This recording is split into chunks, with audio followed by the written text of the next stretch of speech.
Hello, hello, hello. Hello. So, how are you today, Princess? I am doing good. How are you? I'm so excited about today. I know, me too. I'm so happy. But before we get started, I have a present for you. I see, and it has my name on it. Yes, I have something very special for you. And yeah, you can go ahead and open it up. Oh, that is so cute.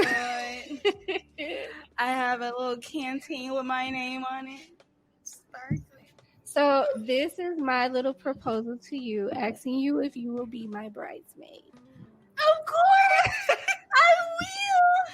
Oh my God. I will. So I hope you like your little trinkets and your little stuff and stuff. Congrats to you again. Thank you. On her engagement. Yeah, I'm excited.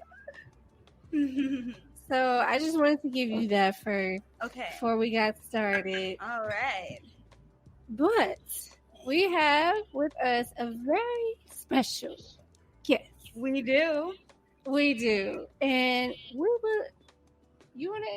I'm going to let you introduce yourself. Go ahead. Okay. Yeah. All right. I'll introduce myself. Mm-hmm. Hi, everyone. My name is Brittany Malone. I'm also Princess Malone's little cousin. And so today I'm here to talk about mental health and intimacy. I consider myself to be a mental health advocate. So I'm very glad to be here. Awesome. And we are happy to have you. Yes. I couldn't wait for this episode. I was really excited because I got to read up on a lot of stuff that I wasn't educated on. Me too. So it made me more knowledgeable about my problem. Yeah, exactly. In my relationship. Exactly. Like I was looking into a lot of different articles from psychologists and a lot of different doctors, and I realized he ain't the problem.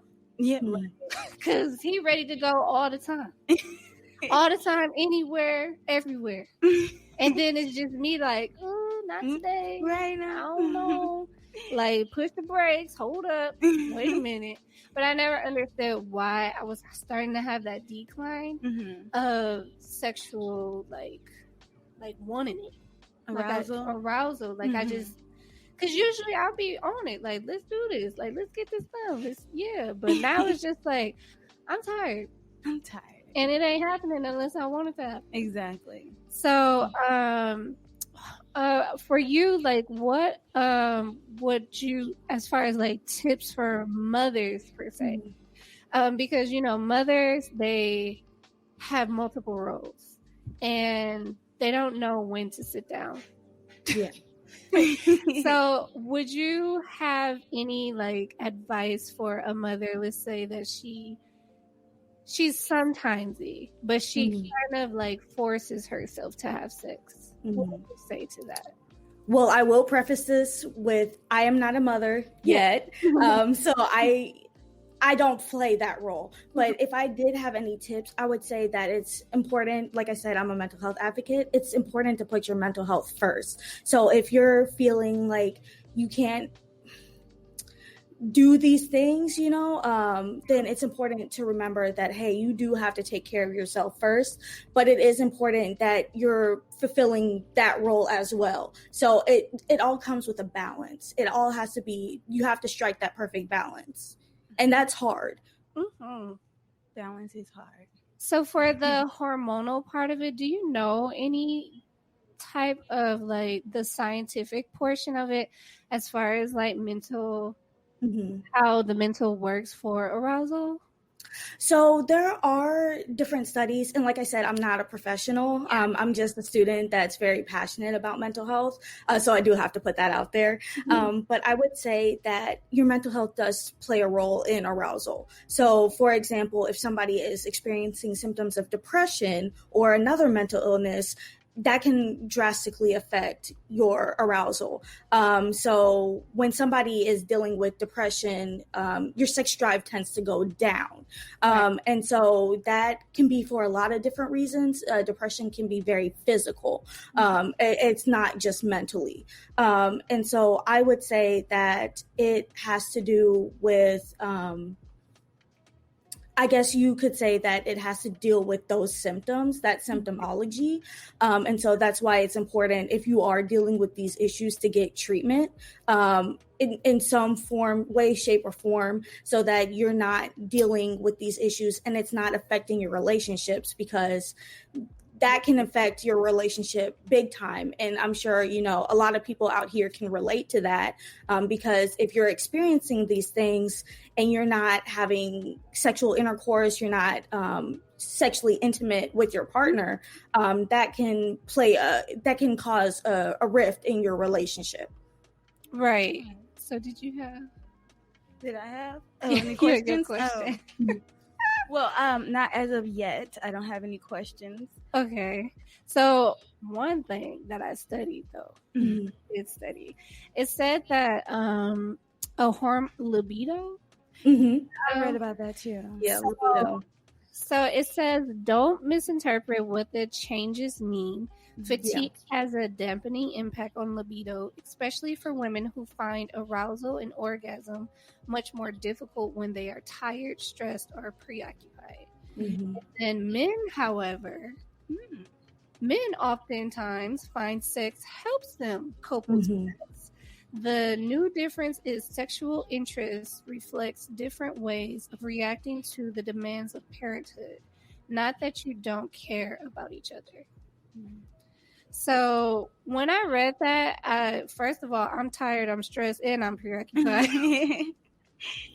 But just seeing like how men and women deal with stress differently, I just, first of all, for women, if you're tired, you stressed, you preoccupied, you don't want it.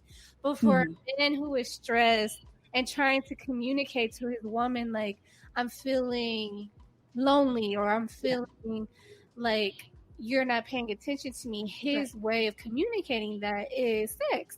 And I'm just like, that's where they bump heads, because it's like, I'm really trying to interact with you, but you're pushing me away. Whereas women are like, you know, like a lot of women say, you just want sex, you're all about sex. But it's really just a way that they communicate. It's just me trying to keep you intertwined with what I have going on. And if you don't want it, then what am I supposed to do? Right, exactly.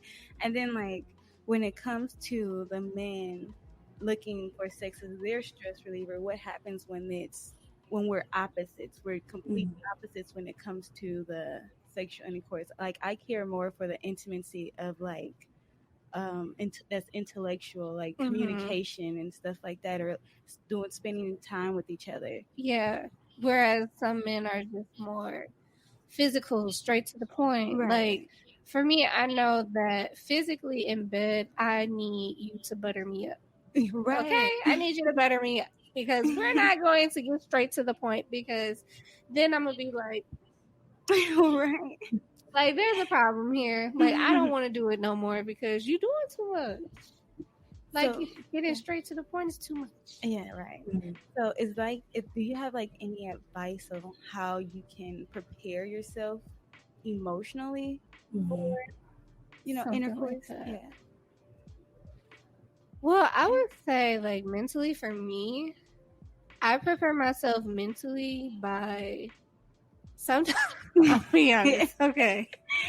So sometimes I really do, like, sit there and be like, I like go through the motions of thinking like, okay, it's not gonna be that bad. Okay, maybe he won't go straight to the point. And then sometimes I really sit there and I think like, could you use this right now? Because some women don't think like that. For me, I'm thinking like, I probably could use this because, one, sex does help with stress levels. Yeah, I read that. It decreases your anxiety and it helps you sleep. And I don't know not one parent that does not want to sleep good. So when I go through those things, that I'm like, okay, but you know something that's really a lot of women say, oh, I love morning sex. Nope, No, not a big fan. me neither. Because I'm trying to get every minute, second of sleep that I can get before Jay starts school. Right. And you know, sometimes it's good during the weekend, but like when you have something planned for the day and they just, you know, poking and prying and trying to get I just be like, no, not happening. And it's even harder when you guys are on like separate or different like work schedules. Ooh, that's where I'm at now. And like he works from 7 to 7, where I work like in the morning or like in the afternoon. Because you are up at like 5 o'clock every day. Yeah. Can you imagine that schedule, Brittany? No, I can't. No. No. Being a student, you're like, I don't even want to think about it. No, being a student, it has its challenges, but at the same time, I can't imagine what it's like to be a mom, you know, and because you're juggling so many different balls. So that's definitely something that I personally am not prepared for quite yet. But I know it's coming in the hopefully distant future. So with mental health advocacy, there are a lot of stigmas with it. There's a lot of stigmas with it as far as like people saying, well, these people are crazy. People saying that you have to know the diagnosis or any like thing like that in order to be able to be sensitive to the diagnosis. Whereas me personally, I would say that regardless of diagnosis, you have to, some people, I feel like it should be a knowledge base of what to do, action plan for people who are dealing with mental illness, especially like with intimacy or with your marriage relationship or anything. So what would you say, what do you say to that as far as the stigmas with mental health advocacy? So there are definitely a lot of different stigmas. Just like you said, you know, there are our society thinks in terms of, oh, they're crazy, or, oh, they're dangerous, or, you know, they're a threat to society. But I definitely believe that that is not the case. And it's important to remember that, yes, mental health and mental illness in general, mental illness does affect your relationships. It affects every aspect of your life. And so it's important to remember that there are people just like you and I, you know, it's just, it doesn't make you any different. That's not something that can be controlled. It's important that if you are in a relationship and you have a mental illness, then you need to work on that relationship, you know, because it will affect your sex drive. It will affect your libido, all of that, you know, it will have an impact on that. And so that's why it's important, if need be, to be in counseling, you know, couples counseling, just anything like that, so that you can work on these aspects of your life. And it's important for your partner to also understand that, hey, your mental illness will affect you on a daily basis. And so sometimes it's not always 50-50. Sometimes it's, you know, different percentages, you know, and it could be 50-25. 50, sometimes it's 50-25. And so that's why it's so important that whoever you're with is understanding of your mental illness. And so I believe that it's just important that everybody's on the same page when it comes to that. And especially in terms of intimacy, like I said before, your mental illness will affect that. And so you have to be understanding of that, and you have to work with your partner to deal with these issues. So, Princess, have you ever had like where the roads didn't cross? It was more like he was going this way and you was like exiting out the door, like, not today. Every day. I'm so serious. I'm like, I am never in the mood. Really? I'm really not. So, what do you think is triggering that? It could be mental health. the topic that we're discussing today, because like what I've read upon, like if you guys aren't there intellectually or emotionally, that can take away from the physical intimate from you part. even wanting it. Yeah. Yeah, so I read that it's important that you develop that emotional intimacy so that you can go into the physical part of it. Okay. So yeah, because one thing that you did tap on as far as like being in a relationship and the spouse or the significant other are more, gentle, genuine, and understanding of the mental illness. I went through this in a completely different way. It wasn't with intimacy, but it was something that made me look at my fiance as like more than who he was. I was going through postpartum depression. Didn't know that it was postpartum depression. I just thought, like most women, I'm just sad. I'm so sad. Oh my goodness, just so sad all the time, girl. But I went through, basically, to me, I call it a mental breakdown. Through a mental breakdown, I was having suicidal ideations, and I was institutionalized. I had to stay in the hospital for a 72-hour evaluation. The entire time I went through this, like, even though I was thinking the way that I was thinking, it still shot through my head, like, is he going to leave? Is he going to support me? Is he going to be there for me? And for him to be there the way that he was, he called me every day. He made sure he called the institution we got to have phone calls. And I'm pretty sure them people, I got on their nerves because I was on the phone all the time. But I would call him or he would call me. He would always make sure that he was available. He made sure I had the things that I had upon the time that it was time for me to leave, because I was only allowed one visitation. So the one visitation they did allow me to have, he brought me clothes, and he brought my baby, because I hadn't seen him, and he was still so little, chunky cheeks. Oh my God. And when I think about it, oh my God, it made me want to cry.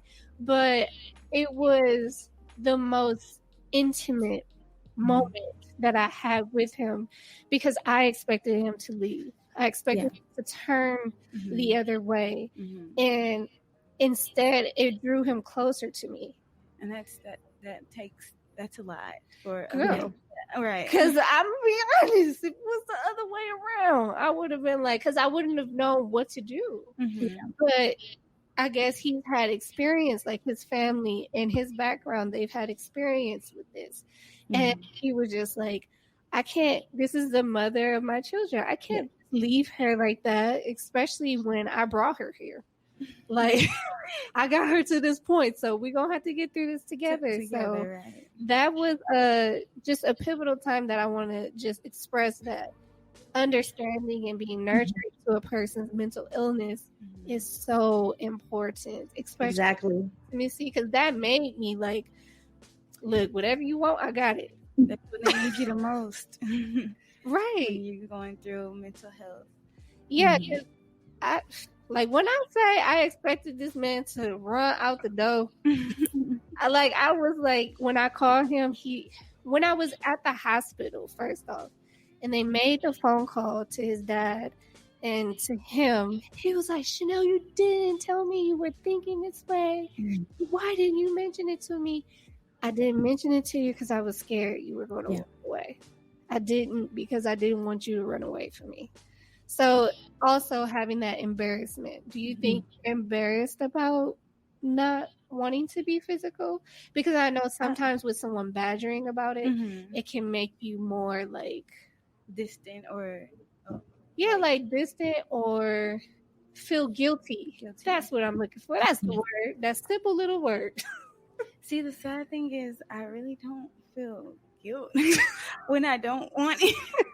I know that's bad, but like I don't.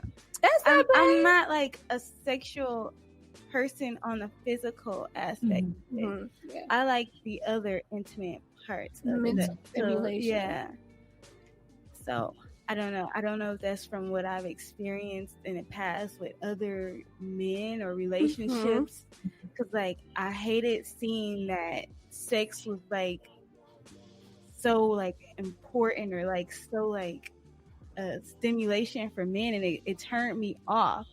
But it really, like, would you agree with that, Brittany, that it is something that's big in relationships? It just in terms of sex, like having sex, it is important, but at the same time, there are other aspects to a relationship that have to be focused on. You know what I mean? Right. And so, like I said before, it's so important that it's a relationship deals with all of these components, you know, but at the same time, if you feel mentally not prepared or mentally you're just not in that place, you shouldn't feel like you're forced to do it. And so I can only talk as somebody who is not in a relationship currently like that, you know, and I don't, I'm not married or anything like that. I don't have a fiance, so I can only speak from that perspective. Right. But I know that it is important, but it's not the only part that's important. But I was going to say that the difference between men and women often is the way that we use it to cope. Yes. And that's important to realize, you know, for men, that's often their coping mechanism. And whether they have a diagnosable mental illness or not, that can be how people cope with it. And for women, that might be different because it's just like, that's not the only thing we need to focus on. You know, it's just like, show me that you care about me in other ways. But for men, that might be their love language. So that's the difference, I would say. It's definitely my husband's love language. I was about to say lungs. Because, like, I want him to help out around the house. Yeah. And so, in order for him to do those things that I want him to do, he wants me to fulfill him, you know, physically. Right. Like, wait, so first or second? Like, that's exactly how, like, we, like, so that's how it collides. It's right, like water. Like, who goes first? Do I do what you want me to do, or do I fulfill your... Okay, so let me tell you how it works. Let me tell you. So how it works is you clean this house, and then we can make it dirty again. Right? No. That ain't how it works. No. Okay, well, that's how I would put it. Make it dirty from physical activity, or just I mean, if you just doing the same plain old, then it ain't gonna get dirty. But if you getting in there and getting to it, right, I think it's going to get dirty. Okay? But I get what you're saying. Yeah. But I definitely think it would be meeting the point if he cleans, take care of that, because we know that you are more emotional, more mental, and you need more of that that sentimental stimulation. Then you'll be ready at that time. My house is clean. What? And you wash the dishes. And you said you mop the floor. Oh my goodness. Okay. Well, let's get it done. Let's get to it. Like, I can see that being something that a lot of people go through. Turn on that slow jam. Let's just turn on that slow. That's another thing. I wanted to know if, like, music really does change people's, like, mental stimulation and mojo. Like, when, you know, time comes, like, for the intimacy or even before.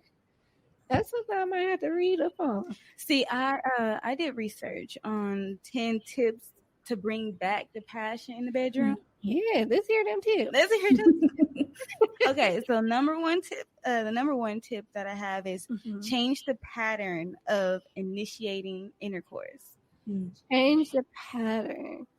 So, like, if he's the one that's always initiating, especially when it comes to my situation, especially my husband, I would say he is the one who always initiates. Sorry, fiance. I'm sorry. And we just had this talk. Oh my God. And I was like, I was on defense. I'm gonna be honest. I was like, what are you talking about? But yeah. So how would you change? Because it's actually you the one who they talking about need to change. Oh yeah, I know. Because that's what I'm thinking about. Is it easy for you to initiate? I don't know what to do. Exactly. Like, I feel like it's the man's role to Right. just, like, initiate sometimes, but I could see, you know, a couple things that I could do, because it be sometimes that I just be playing around with him, letting him know, you know, that I want it. But I guess I could do more. I do little stuff like that too. Actually, when I do which is every once in a while. Okay, but that's the thing. I know they be like, he be knocked out irritating. sleep, and I be like. I like get like not tapping him, like put your leg over him or something like that. Okay, so like, my trick is like, I know every woman, and y'all ain't gonna tell me otherwise, that y'all don't flip over and just start pushing your butt, pushing your butt on them like a damn cat. Like I can guarantee you that every woman has done that in their life. I Are you guilty? Yeah, I am guilty. I'm guilty. But that's a good one. So switching the roles, like as far as who's initiating. Oh, what's going on? Oh, well, hello, Asia. Hi, Asia. Making that intimate time for yourself as a woman, we get so stuck in our head and things we have to do, what we haven't done, and so on and etc. That is so true. Yeah, because I will say recently, he was in a mood, and I was just thinking the entire time. I'm sitting there thinking, like, damn, did I send that email off to my boss? Did I send that data package to so and so? Did I call them? I was just thinking about work the entire time. And that was bad, because that slowly but surely turned me off. And I was just like, well, at least you got yours. Well, see, and that's part of my 10. I have a tip in here that's part of the 10 tips that says separate your sexual intimacy from routine. So when you go into the bedroom, it said not to think about, you know, the stuff that is going to stress you out, because then that does make you lose your arousal or turns. Man, because I know my husband always tell me, why are you talking about that? We trying to get into it, and you talking about what we're going to do tomorrow. Did you throw the laundry on? Like, they have to separate the routine from the bedroom. So what would that little sound like? I have no, I'm not intimate on that level. I am. So it would be completely out of your comfort zone to say something. Asia said, making boundaries is so important. Setting up personal rules and governing ourselves is so important. That is very important. Yes, it is. Because as you govern, everyone can follow their role as it is put. Me, still trying to figure out that role just a little bit, you know, trying to, you know, push forward with it. Right. Trying to accept the role, I think, is something that women go through a little bit, especially mothers, accepting the fact that they may be at a little bit of fault of not wanting to, you know, like do. Be open to it. Yeah. Right. And I think those are the things, actually, those are the moments that actually make you foil together. Because you actually like doing those little embarrassing things, like asking him, what's your fantasy, or what's something you like to try, and actually trying those, you'll be surprised that it might actually, you know, bring y'all closer together. Because I know it has for me sometimes. And that's that's one of the tips as well. Oh, yes, you on it, girl, you on it. It says where it says focus on like getting to know each other on the intellectual part of it. What you be talking about? Yeah, the wishes, and like acknowledging his wishes and desires and things like that. Acknowledging his wishes and desires. Let me think about that. So that's something. Wait. Because that sounded real selfish. I'm sorry. I'm so sorry. Like, let me think about that. Exactly. So, I mean, like, it's not acknowledging every desire but like to compromise, I guess. It's on compromising. So, Brittany, do you think that sometimes women can be selfish with compromise? I do believe that it depends woman to woman, but compromising is a big part of it. Is a big part in relationships, and sometimes you have to figure out what would be best to do, if that makes sense. And so I believe that when it comes to your mental health, of course, I'm gonna tie this all in. When it comes to your mental health, sometimes there are times when maybe you can't compromise, but there are other times that you can. And so I believe that that's so important, because in general, when you are in a marriage or when you're in a relationship, y'all have come together, and so you're supposed to work together. And so there has to be understanding in both parties. Like, hey, I'm having a rough day. I just can't do that, at this exact moment. And so, hey, okay, I understand that. How can we compromise and how can we work through it together, if that makes sense? So that actually was one of the big things that like several doctors talked about is communication. Exactly. Because if you're not communicating to your significant other what it is that you need or what it is that's going on, then there'll be misinterpretation. So a major barrier for a tired mother is what she thinks her partner expects from her if she says yes. Does he expect hot sex, or will he understand that quiet, gentle, non-passionate sex is the best she can do? This requires easy, clear communication, as discussed in earlier blogs. So I'm gonna be honest, that's my thinking, because your sex levels, like, there's different types of sex. Like, there's the quickie, there's the the sweet, intimate, we thought about this, we got to this. Oh, she said, do you even know your own fantasies and desire? No, I don't. Really? I really don't.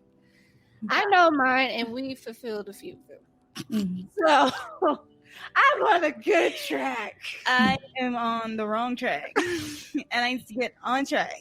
So, I cannot deal with you. Get on track. So what do you think there are things like, do you think that you're embarrassed of those type of things? Because some women are like seriously like embarrassed when it comes to sexual things. I know I'm like a little kid when it comes to talking about sex. So like if someone said vagina or penis, you're like, ooh. What sort of? Okay. So like if we're in bed or whatever and he's trying to initiate something, or he wants to, chat back and forth, like we try to do stuff like that here and there for arousal, but like I get up like a little kid, like I'm shy, like I get like shy and timid. I don't know, it's just how I feel about at the same time, honestly, if you get to that point, it kind of like puts you at a point kind of like in your honeymoon phase, like where you're just like, okay, well, what do I say next? Like, oh my God. Because I remember I used to be like that, and I was just like, like giddy about it. So that's what I would call it, is being a little bit giddy, but not really knowing where to go from there. Right. Would you say that? Yeah. Or is it just like, okay, you stop here? See, the thing is, like, I used to be able to do the little chatting, let's call it sexting or whatever. Oh, sexting, used to do that back and forth with past relationships or flings, whatever you want to call them. Situationships. But when it comes to my husband, it's like Are you shy? I guess. I don't know. I don't know how to explain it. I don't know. Because in the beginning of our relationship, it was hot. It was, But that's the beginning. That's everybody. But then, like, I don't know, once the marriage came and it or was it the kids? You think? I know it was the kids. It could be the kids. It was the kids for me because biologically, every child you have, you change and you morph into another person. And I would say a lot of the times mentally, we try to take on that. Oh no, I'm the same. Oh no, I'm normal. Oh no, it's this. No, I'm good. Whereas just accepting or learning how to, maneuver within that new mental or maneuver within that new personality. Right. Because my kids have definitely changed my personality. They take a lot of energy out of you, and you don't have that energy to give back to your significant other when it's time for his attention, because he's definitely voiced that to me several times. Like, yeah, I done got the mouth too. Like, so we need to figure out what we're gonna do, because I'm a little sexually frustrated. Look, I'm tired of this shit. That's how I feel sometimes, is that he's tired of me, and then I get in the position of like, well, do you force yourself? And that was something I read from the doctors is no. That big no. Because then you're sending the wrong signals to him. And then when you can't take it anymore, and then you're telling him like, well, all you want is sex. It's like, well, you was giving it to me. So am I wrong for taking it? Like, if you don't want it, don't give it to me. Right. So have you ever found yourself in that position? Oh, yeah. I have. All the time. What? At this point. I would say that if I can add something, I would say that it's important to accept yourself for where you're at. And so, Princess, when you were talking, I was thinking, like, hey, I'm not in the shoes that you are in, but you need to accept where you're at currently. There are things that you can do to work, and I know you did your research, so I know you have your tips. So that's important. That's important to think of, but it's so important because I know women have a tendency to beat themselves up over this topic, and that we have a tendency to blame ourselves and to place blame, like, okay, why am I feeling this type of way? But it's so important to accept yourself for where you're at in the moment and realize, okay, this is where I'm at. This is where I want to be, but it's okay that I am in this state of mind. It's all right. Because you can't, because I found myself in this position, I would say last week or the week before. I was feeling so bad because I'm like, oh my God, we literally did not have sex like for a minute. And he was irritated. And I was just like, I felt bad because I'm like, damn, I'm not fulfilling my duty as a, as a fiance, but it's just like, you got to be true to you. Yeah. Be true to you. And like she said, accept where you're at, because I'm accepting where I'm at. And that's sometimesy. I am definitely a sometimesy girl. And you're going to have to get with the sometimesy program. And when it comes for the time, you better be ready. When you say accept where you at, is that like where you are in life or just in that moment? I would say accept where you're at and just in general with like your sexual activity, because if you don't accept where you're at, you're going to always be forcing something, and then that'll be fraudulent to your spouse, and then that will also then it'll be full circle. It'll come back on you, because karma is a bitch. So it will come back on you, and then you'll be like, I shouldn't have done that. Because now he's getting the misinterpretation that this is what I want. And it's not what you want. Just like, it's not for me to just get straight to the point. And where I failed is just going with it. Instead of like, well, like having that discussion. A lot of people don't like to have those discussions about sex with their spouse because they're embarrassed about where they're at. And I could be truthful. I've been that one. I've been that woman that I don't have the discussion because sometimes I'm just like, I'm embarrassed. Like sometimes I really be embarrassed, especially like if I am like in the mood or something. I be so embarrassed. Like, how do I express this to him? But now I got it, because since you just get straight to the point, I could get straight to the point. I can get straight. Right. What's another tip that you have? I read that holding hands helps develop the passion or that intimacy. You say you hate it? I hate holding hands. I'm gonna be honest. I do not like. I like hugs or like cuddling or something, but holding hands, I can't hold hands with my mama. I couldn't hold hands with my granny. Couldn't hold hands with my sister. I don't know what it is, but don't touch my hands. Like, I don't know what it is. Like, it's seriously like the only hands I can hold are my kids, because they don't know how to cross the street. Because they don't. And they be running off everywhere. But it's something about holding hands, so I'm gonna have to scratch that. Holding hands is a little awkward sometimes. It can be awkward. It's like, why are you holding my hand, you weirdo? But I think that's like such a basic form of intimacy, right? So I guess probably like for people that are first developing their, I don't know. Hold his hand, girl. Just hold his hand. Hold his hand. No, one thing I did, I remember Jalen brought it to my attention for couples who are, arguing or in a misunderstanding or something. They said a good idea is for them to hold hands while they're angry with each other, so that they can talk it out. Do you think that's a healthy thing to do, Brittany? Hold somebody I think it can be. I believe that you have to find your own way of showing affection, of showing intimacy. And so for me, I am a hands holder, I guess. It's just a simple way to show affection without going more into detail with it, I guess, without going farther than that. And so, but it really depends on the person. So I think that you have to find your own little special way, whether that's holding hands, whether that's hugging, whether that's kissing somebody on the cheek, just your own little ways. That's how you find the intimacy. Yeah, Jalen, his intimacy is slapping me on my ass every time he walks past me.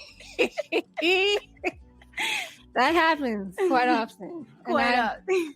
I've gotten used to it. It's just something that happened, and it happened so much that my kids thought it was okay. I was like, slap you too, girl. I'm like, Jay, leave me alone. Do not come by me. Like, don't do it. So, one thing that was something that I did look up was because some people do have like painful intercourse. And I know sometimes that can be medical, but in this case, the doctor was really talking about it as a lack of arousal and needing relaxation and foreplay, because they may be depressed, they may be upset, they may be stressed, tense, or what have you. And therefore, if they do go into having sex, if you have discussed like how your day went, like, I've had a very stressful day, I'm very tense, I'm not really there right now, but I'm willing, I want to do this. So basically massaging your partner into the idea of building that intimacy or getting to that level of sexual intimacy, because I know a lot of times there is, like, for me, like, I'm always tense, and those little messages like that the doctor sends you, like, if you're reading this, like, loosen your shoulders, take your tongue from the top of your mouth, take a deep breath, breathe from your stomach, because I didn't know that I breathe majority of the time from my chest. And every child breathes from their stomach because they don't know any other way to breathe. Whereas we develop an idea of having things quick and so fast that as adults we begin to breathe from our chest instead of our bellies. You know that? I did not. Oh my God. Thanks for that. I feel so informed. Like so informed. And also there are things that you like I saw this couples intimacy exercise. I saw that. Listen. Is that what they're advertising all on Facebook? Yes, and I ain't gonna make it through the exercise routine. You tried it? No, I'm saying just looking at it, I know I would not make it through it. Like if your partner is on top of you and you doing push-ups, listen, let's cut to the chase. Like, stop playing with me. Stop playing. Like we're not gonna be fit if we keep doing this routine. So do you think that's something that would work for you? Like if you were like put in a position to be more physical with each other? I mean, as far as like touching hands or whatever. I mean, I guess maybe since it's not like,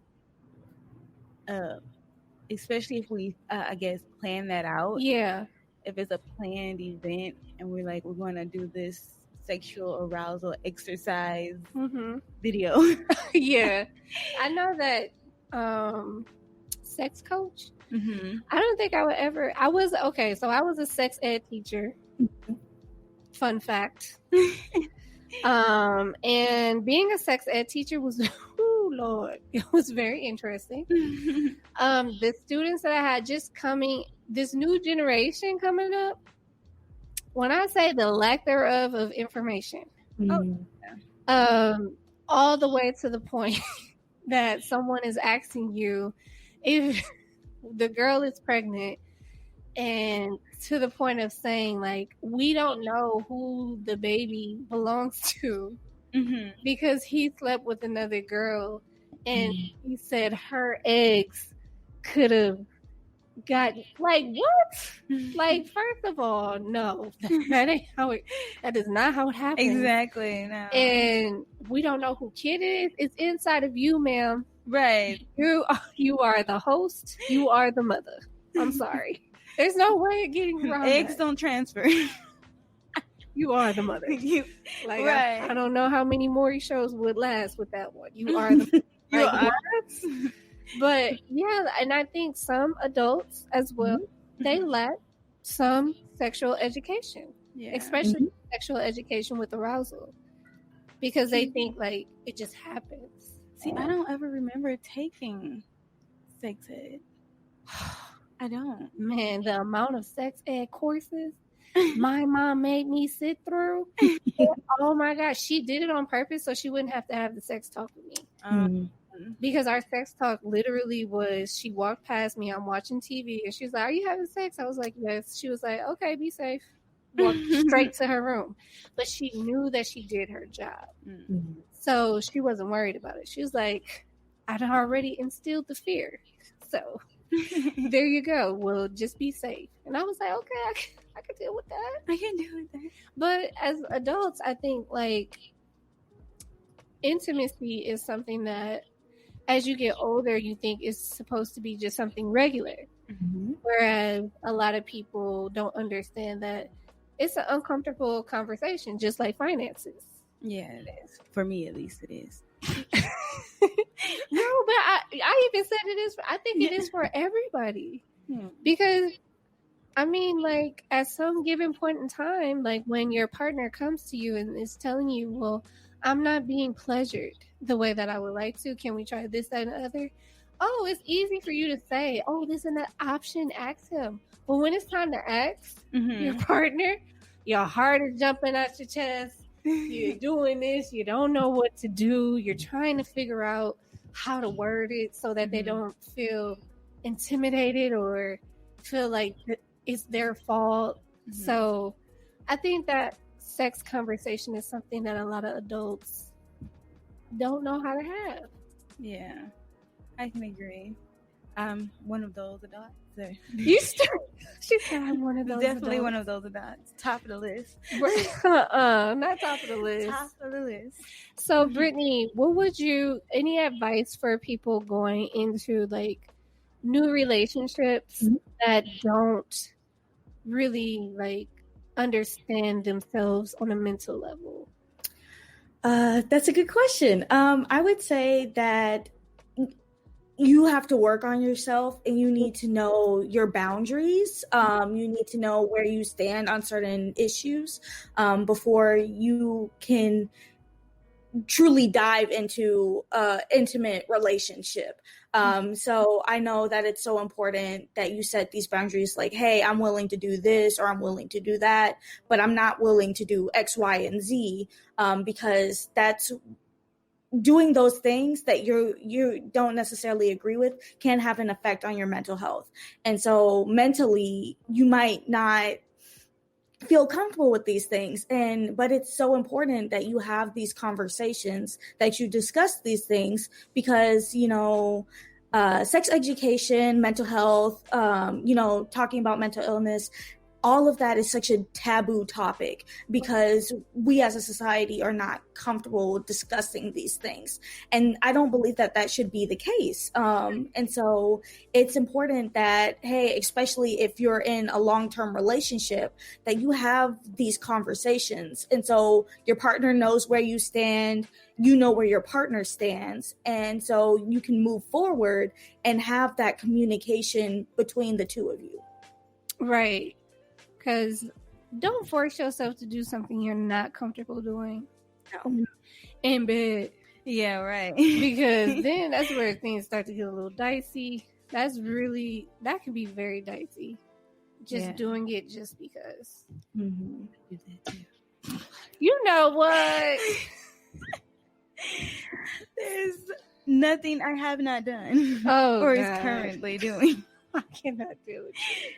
So did you have any more good tips? I do. To carve out time to spend with your partner. Mm-hmm. Okay. So plan time, not just, when we're in the bedroom, just to have fun courting or practicing flirting. Really? Which is hard for me to do.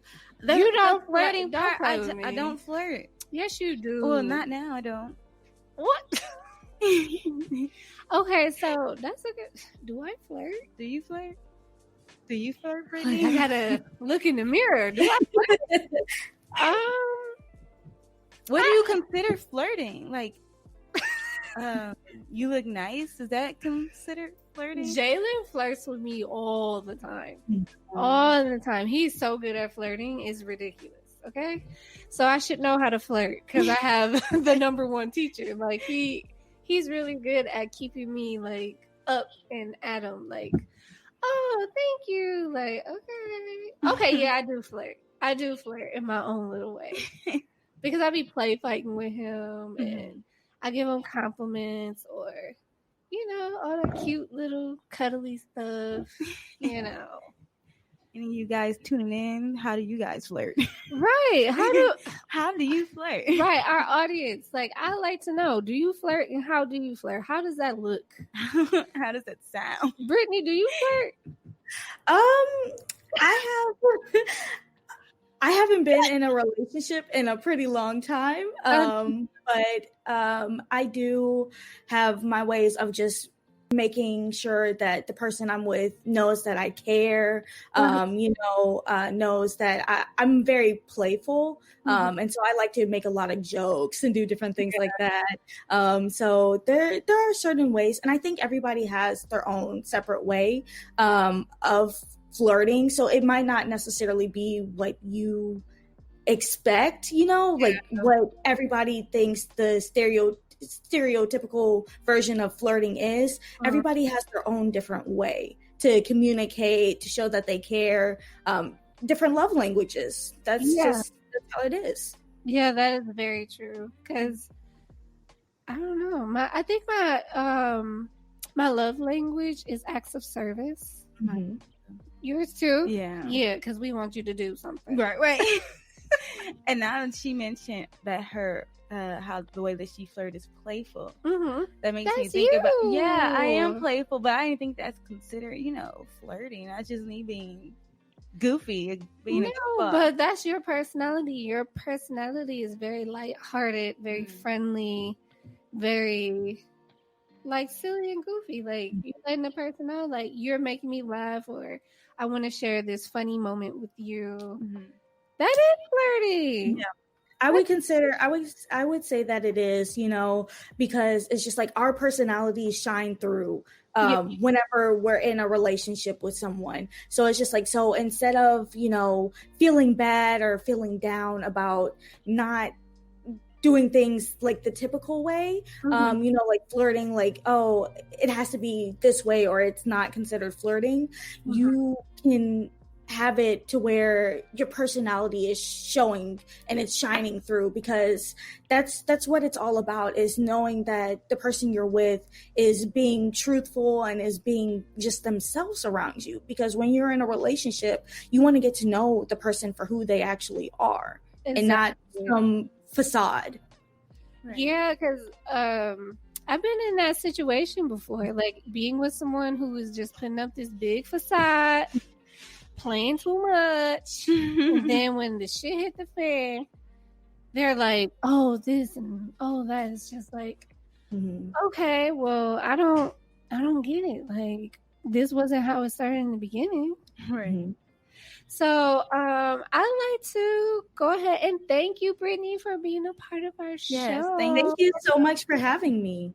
Yes, it was a really good conversation, and anybody that just joined or wants to know what the topic is mental health and intimacy.